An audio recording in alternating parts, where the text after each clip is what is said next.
On February 2nd, 2022, someone stole $1/3 billion in 8 seconds, and the entire blockchain world watched it happen in real time. The Wormhole Bridge wasn't a scam. It was infrastructure. Built by Jump Crypto, a subsidiary of the massive trading firm Jumpstart, it was designed to do something audacious: let assets move between different blockchains. Ethereum tokens could become Solana tokens.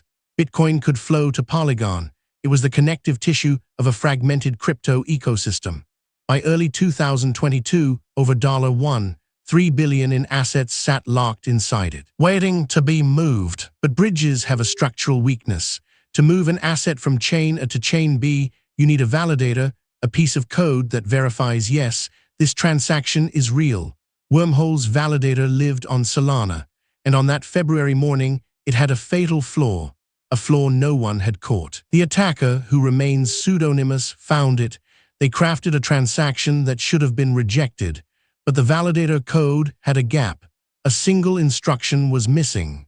The kind of thing that takes seconds to exploit once you know where to look. They minted 120,000 wrapped Ethereum tokens that didn't exist. No collateral, no actual ETH backing them. Then they immediately swapped them for real Solana tokens and walked away with $325 million. The entire exploit took minutes. Wormhole's team discovered it hours later. By then, the damage was irreversible.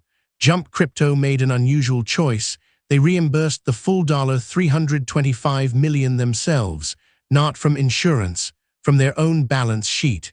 It was a stunning move, and it raised a question no one wanted to ask. If a bridge is so critical that a $325 million theft requires a bailout to prevent systemic collapse, what does that tell us about the underlying architecture?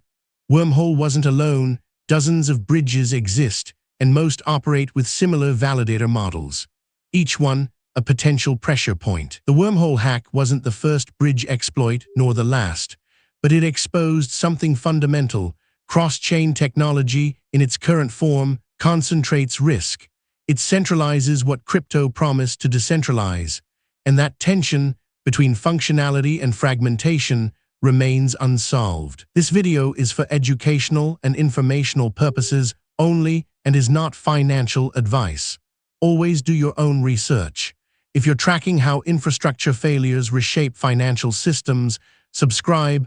There's a new case every week. Subscribe, there's a new unsolved case every week. This video is for educational and informational purposes only and is not financial advice. Always do your own research.